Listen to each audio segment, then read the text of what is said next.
webinar covers the topic of the long-term regulation of blood pressure. Before we begin, I wanted to again emphasize why is it so important that we have more than one means by which we regulate blood pressure.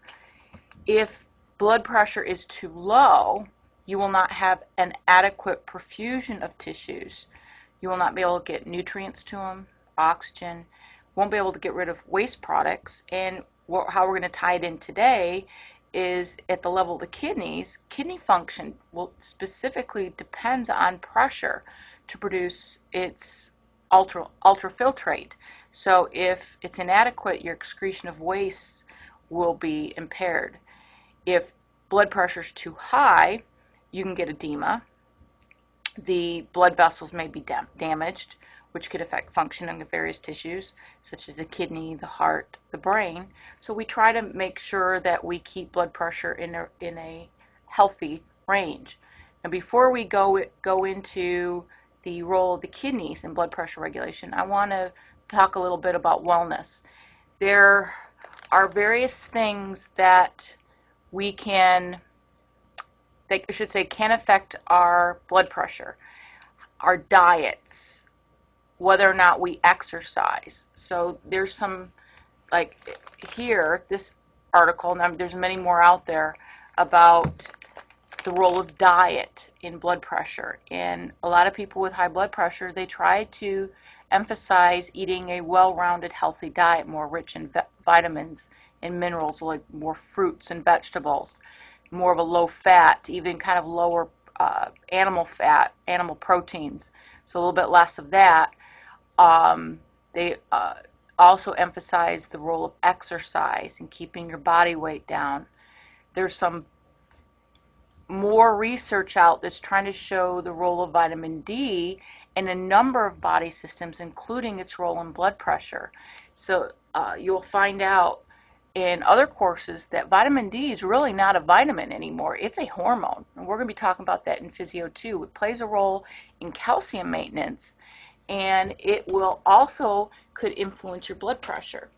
And another kind of interesting thing is there's not a heck of a lot of papers out, and I'm hoping they'll start getting a little bit more papers out about this, but the role of subluxations in blood pressure. So there is a paper that I have linked onto the course webpage that talks about where individuals that had their atlas subluxated, and when they adjusted them, these people, their blood pressure started to normalize. And so the idea is if the atlas is out, that you would have inadequate blood flow up to the brain, and a series of reflexes may kick in, which will try to make sure the brain gets properly perfused, but indirectly is going to affect your blood pressure. So if you're interested in that, here's the link or the article, and it's also linked on the course webpage. Now let's compare the long-term versus short-term regulation of blood pressure. Both are extremely important. Now you can fill in your notes. It's not very crucial that you know all these down, because it's just more important for you to kind of know some basic concepts. The nervous system is very crucial in short-term regulation of blood pressure. The reflexes that are elicited by changes in blood pressure are so rapid that these kick in within like seconds to minutes of a change in blood pressure. They last, maybe seconds to hours, not as long as when you look at this long-term regulation of blood pressure. That's why they call it long-term. It's pretty effective, though, that the nervous system will elicit reflexes that will try to get that blood pressure pretty close to what your blood pressure should be. So who determines your set blood pressure? Well, it's the kidneys. The renal system, these various humoral factors, are going to play a very important role in the long-term regulation of blood pressure. They don't kick in as quickly, but they last a very long time, and as long as the kidneys are working properly, they are 100% effective. So we're going to look at how the renal system and some humoral factors play a role in the long-term regulation of blood pressure. Now this first picture that you see is what we call a renal output curve. Down here on the x-axis, this should represent your mean arterial pressure. Remember, a normal mean arterial pressure is somewhere between about 90 and 96 millimeters of mercury. We're well aware that guidance says 100 millimeters of mercury is an easier number to remember, but it's more between 90 and 96. What you're seeing is a typical curve that's been measured in an isolated perfused kidney. So we have a kidney that has been isolated, does not have any nervous innervations or hormones that are influenced. So the kidney by itself, kind of like a kidney again in a petri dish. What we're going to see is the relationship between mean arterial pressure, which is expressed on the x-axis, and urinary output, the volume. What you'll notice is around normal mean arterial pressure, about right in here. Okay, this represents you get a normal urine output. Okay. If you notice down here, there's a minimum urinary output, or I should say a minimum mean arterial pressure to get some urinary output. So if it's about 50 millimeters of mercury, you don't have any urine output. So who cares? What's the problem with that? Remember, one of the major jobs of the kidneys is to excrete wastes. If the kidneys cannot excrete waste products, you will not be able to last very long. So if the kidneys completely fail, you really do not have much longer to live. So the kidneys must be excreting waste products. So we have a minimum mean arterial pressure. Well, you'll notice as mean arterial pressure steadily increases, the urinary volume output increases. So what does that mean? Okay, what are we seeing? Well, first thing that you're seeing from this picture is what we call pressure diuresis. The definition is here.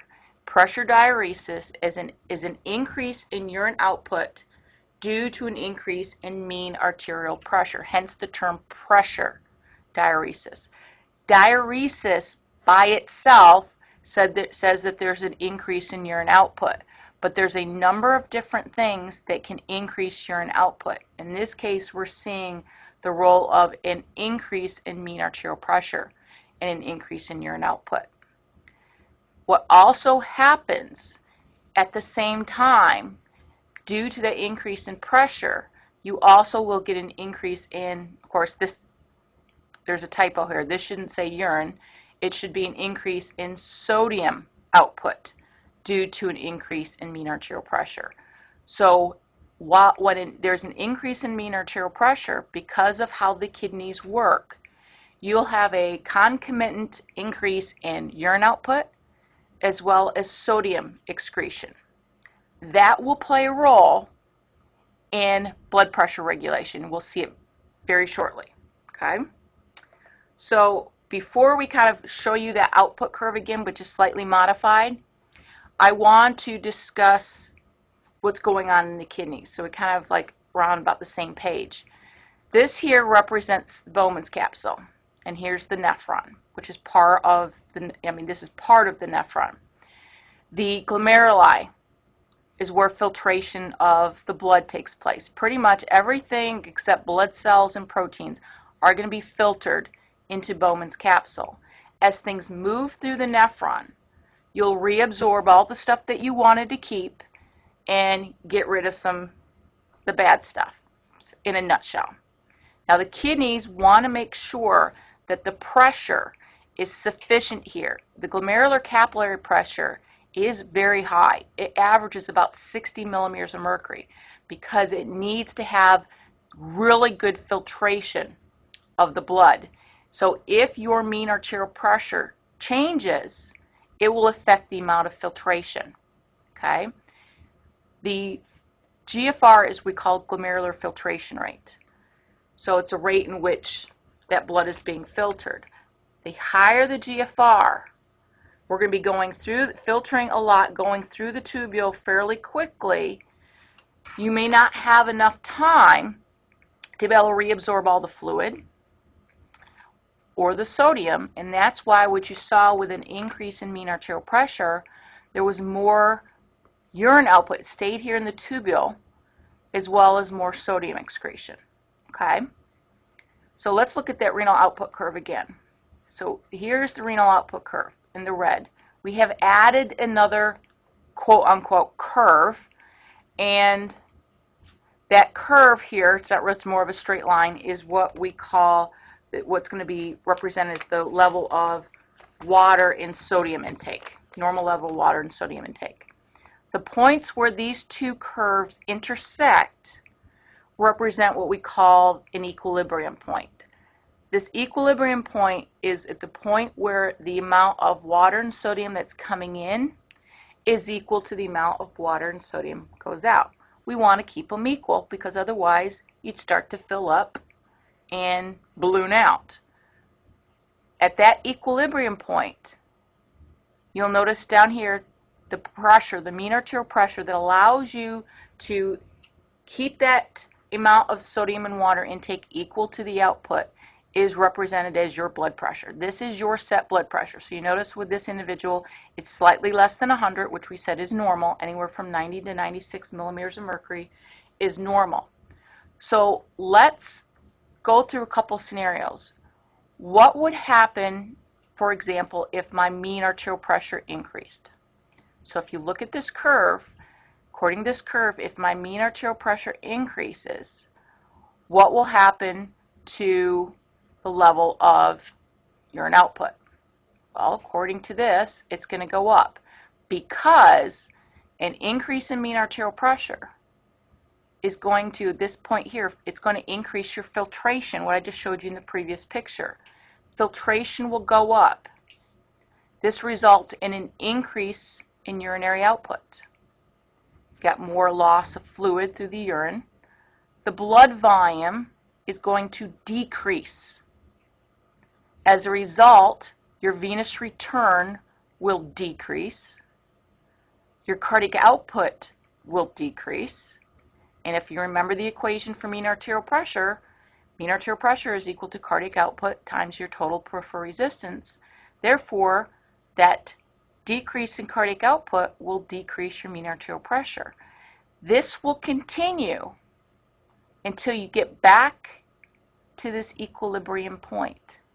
So transiently, if the mean arterial pressure increases, changes in the kidneys are going to cause ultimately that mean arterial pressure to get back towards the normal value.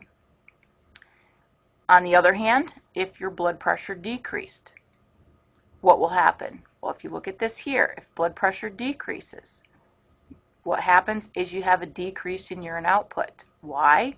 Well, decrease in mean arterial pressure decreases filtration, which will decrease the amount of urine that's excreted. This leads to an increase in your blood volume, which increases venous return. That will increase your cardiac output, and that could lead to an increase in mean arterial pressure. And so again, if blood pressure drops, certain events will take place in the kidneys that will get that mean arterial pressure back up to this equilibrium point. And what we're seeing is what they refer to as the infinite gain principle for blood pressure regulation.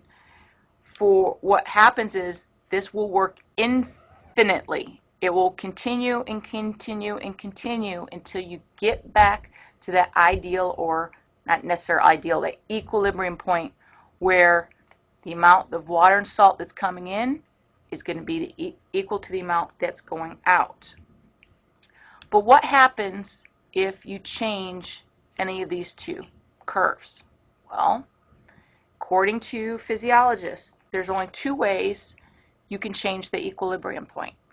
And the first one we're going to show you is if you shift that renal output curve. So in this scenario, the normal renal output curve is in the blue. The new one's in the red. We've kept the level of sodium and water intake the same. Over here where it says normal, this represents a normal equilibrium point, a normal blood pressure, the amount of, at that certain blood pressure, we can excrete the ideal amount of water and sodium. But somehow, in this new scenario, this renal output curve has been shifted to the right. So in order to excrete the same amount of sodium and water intake, the blood pressure had to be greater. So the kidneys have to have a higher pressure in order to get the same amount of water and salt intake as this other person. So what has happened here? Something has happened in the kidneys. The kidneys are not working like they should. So in order to get the same amount of water and salt intake, the equilibrium point has been shifted to the right, which results in a higher than normal blood pressure to be able to excrete that level of water and salt intake. The other scenario that could shift that curve or the equilibrium point would be if we change the level of sodium and water intake. So here represents the normal.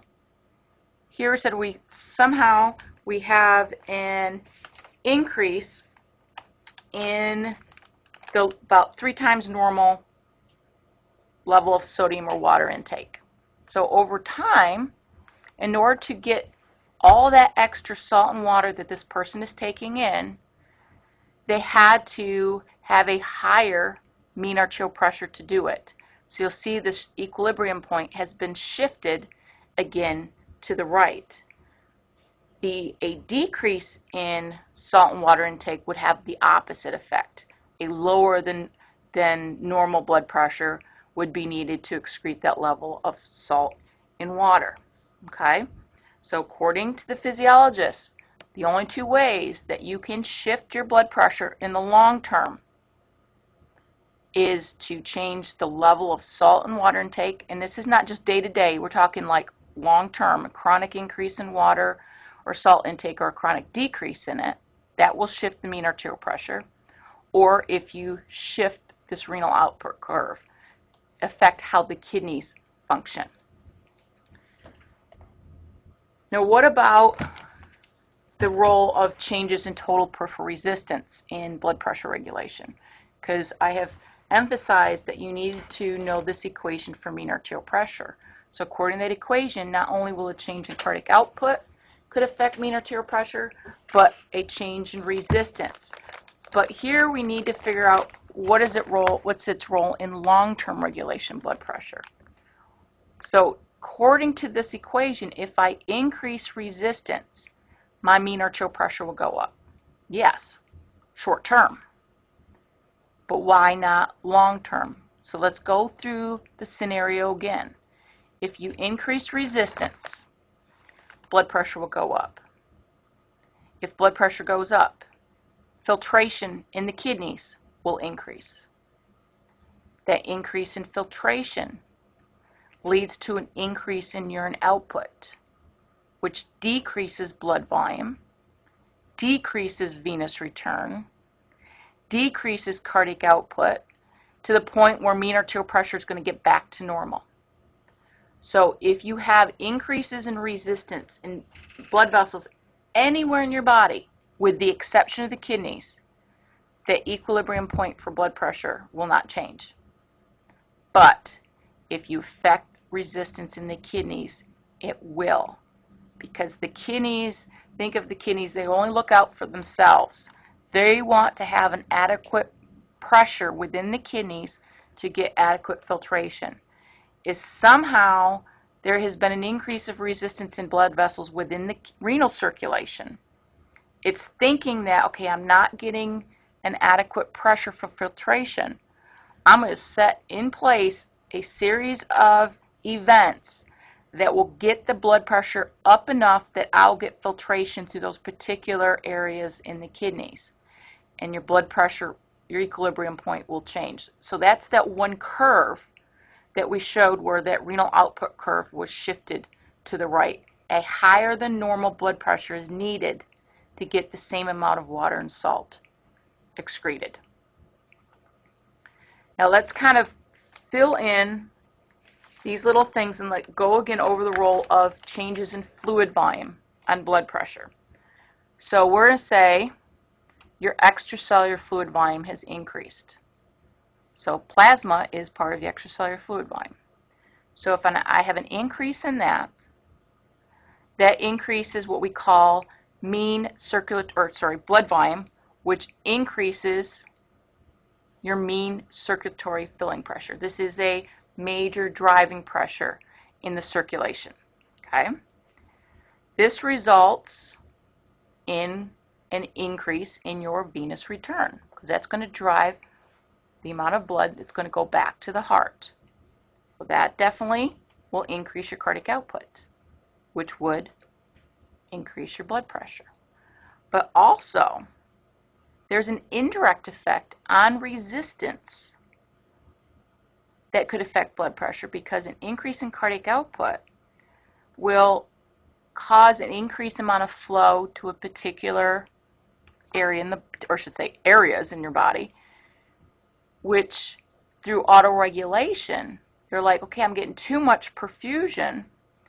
I need the vascular smooth muscle is going to constrict to try to keep an ideal amount of flow through tissues in your body, which will increase your resistance, which again contributes to an increase in blood pressure. So increases in fluid volume will increase your blood pressure by changes in cardiac output directly, but indirectly also increase resistance. Well, what is the role of salt in blood pressure regulation? We've been talking about the role of fluid and salt intake in long-term regulation of blood pressure. It's considered that sodium or salt is more important in increasing blood pressure than water. And let's discuss it just a little bit.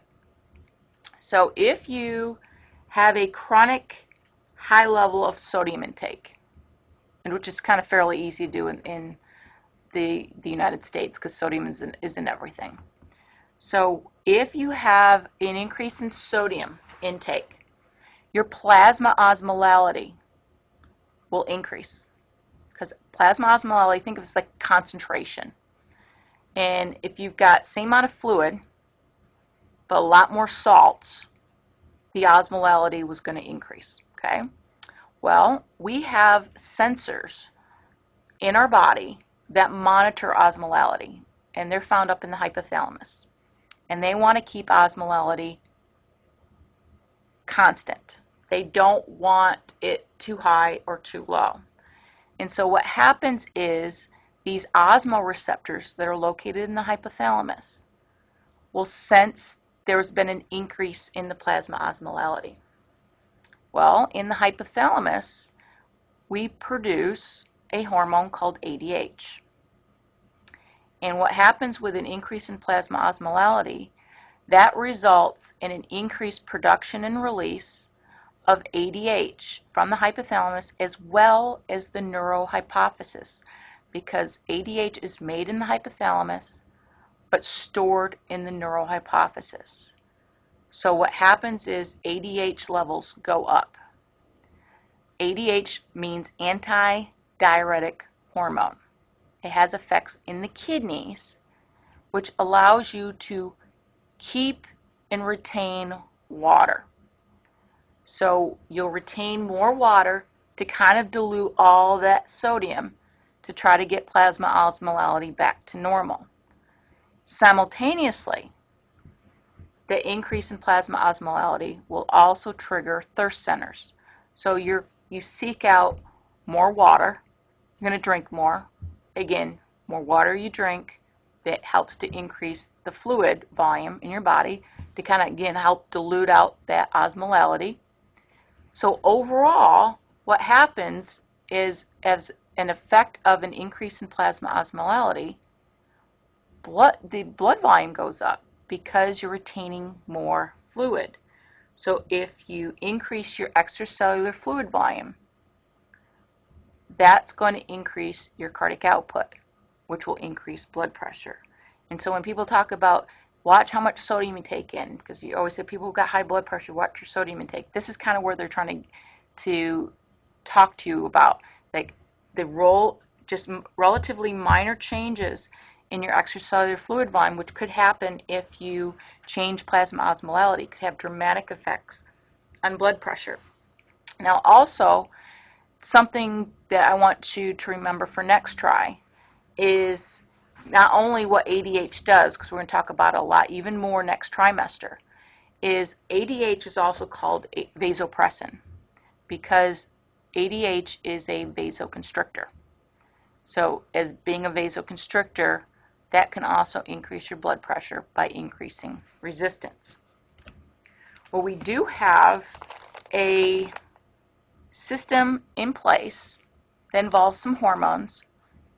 Kidneys are involved that will influence your blood pressure, and this is can be fairly, intermediate level of blood pressure regulation, but again, it can lead to long-term regulation of blood pressure. But where this is going to be important is when, due to like daily changes in salt and water, because we vary day to day in the level of sodium and water intake, we're going to show you the role of this system called the renin-angiotensin system. It's actually called the renin-angiotensin-aldosterone system. I want to show you a picture first before we go through scenario and the role of this system in blood pressure. Here is the glomerulus again. We just sectioned through so you can see the blood cells. Here's the afferent arteriole, which is feeding the blood into the glomeruli. Here's the efferent. So whatever didn't get filtered is continuing on through the efferent arteriole. The macula densa cells are cells located in the early distal tubule, which is part of the nephron. It actually physically contacts these arterioles.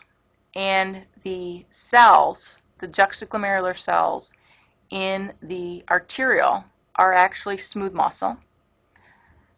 These, combined with the macula densa cells, comprise what we call the juxtaglomerular apparatus, which is very important in blood pressure regulation. We'll talk about it today, and we'll talk about it next trimester also. Well, these cells here are actually baroreceptors. They sense changes in blood pressure. So let's see what can happen. Here's our scenario. Your blood pressure has dropped. Your mean arterial pressure has dropped. As a result of that, the perfusion of the kidneys is not going to be adequate because you've got the renal artery that branches off into all the other vessels that serve the kidney. If your blood pressure drops, perfusion of the kidneys is going to drop. Well, what happens is the juxtaglomerular cells sense that, and those cells release an enzyme called renin into the bloodstream. Well, renin can convert angiotensinogen to angiotensin 1. This is circulating around in the bloodstream. This is made in the liver. Angiotensin 1 then can be converted to a vasoactive agent called angiotensin 2 using an enzyme called angiotensin converting enzyme, or ACE. Okay? ACE happens to be made up in the lungs, but it's also located in other tissues. Well, angiotensin 2, I said it is a vasoactive agent, so that means it affects blood vessels. It is a very potent vasoconstrictor. It plays a very important role in blood pressure regulation. If you constrict vessels, those arterioles, that will result in an increase in resistance, which its job is to try to get that blood pressure back to normal. Also, this hormone stimulates the increased secretion of another hormone, aldosterone. Aldosterone is made in the adrenal cortex, the outer area of the adrenal glands. This hormone increases the amount of sodium that's reabsorbed in the kidneys. This will help to increase blood volume because water kind of follows along with the sodium. This will also help to get blood pressure back to normal. So with a drop in blood pressure, the kidney said, I don't like this. I need to have an adequate pressure for perfusion. And so a series of events have taken place, starting with the release of renin by the kidneys. Its job is to get the blood pressure back towards normal. We could change the scenario, says my blood pressure has gone up. And what you would do is just everything else would be opposite. If your blood pressure is up, I don't need to have as much renin. I don't need as much angiotensin 2. I don't need as much aldosterone. And so you can just change the the arrows, or everything else will just be decreased. Now this system is very important for when we do, or very important in blood pressure regulation, due to the fact that we vary our level of sodium and water intake day to day, which could influence blood pressure. And this system will kind of keep that blood pressure pretty relatively in that normal range. 90 to 96 would be, some people are going to be less than that, what's going to be their normal. And you think about it, most Americans consume about 20 times the sodium that they need for life, for what they need for normal activities. But a majority of people can stay relatively hypertension free because of this system. As long as the kidneys are working properly, blood pressure regulation is adequate and we can get proper blood flow. Now the question is, what happens if things go wrong? And I want to introduce just one thing right now, and then a little bit during lecture, is there are so many ways that, or things that can happen to an individual that can affect their blood pressure. That's why it's been so hard to, I say, quote unquote, cure hypertension. Hypertension is not a disease, it's a symptom. But there are a lot of people who have high blood pressure that we really don't know the specific cause, and so they kind of have to target different things to try to get that blood pressure back to normal. So I just want to talk about different medications that they use for blood pressure regulation. Since I have this picture here, we can specifically talk about the ones that influence the renin-angiotensin aldosterone system. Now, there's some individuals take ACE inhibitors. And if you ever see a drug with PRIL at the end, suffix, like captopril, that's an ACE inhibitor. That person's is probably hypertensive, and that's what they're taking it for.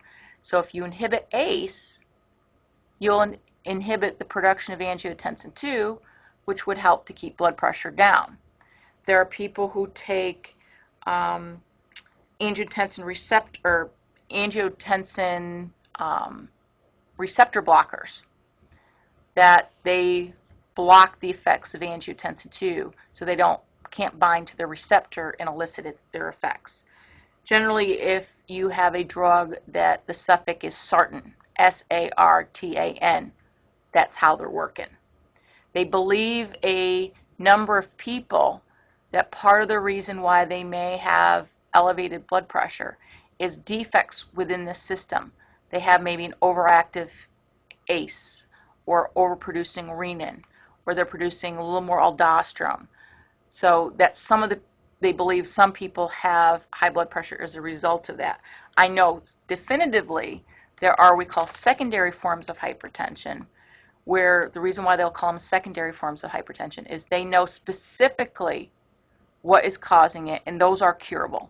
So there are aldosterone secreting tumors, or like adenomas, things like that in the adrenal, that these people oversecrete aldosterone. Remove the tumor, aldosterone levels go down, blood pressure normalizes. Okay. Now, a couple other things that some people with high blood pressure may take, that's not necessarily affecting this system here, but some people take beta blockers. Some beta blockers are selective to the beta-1 adrenergic receptor. Those ones affect the heart, cardiac contractility, and heart rate. Like if you see atenolol, things with a lol at the end, those are beta blockers. Propranolol is a beta blocker, but that's not a specific. That actually targets beta-1 and beta-2 adrenergic receptors.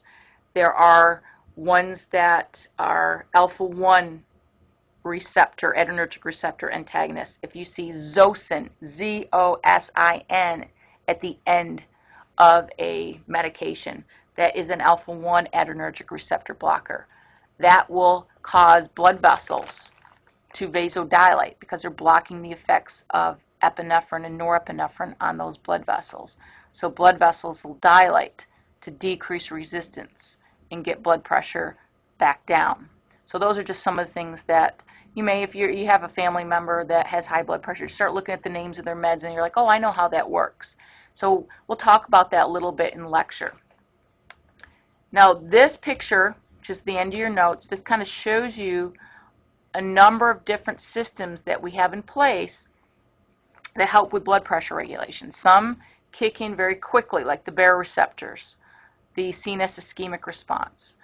The other ones are more intermediate, and then you have the long-term regulation of blood pressure, the effects of the kidneys and humoral factors, hormones like aldosterone. And you'll see here, up in the top right-hand corner, this infinite sign, because the idea is this system works infinitely. It will continue and continue to get blood pressure back to normal as long as the kidneys are functioning properly.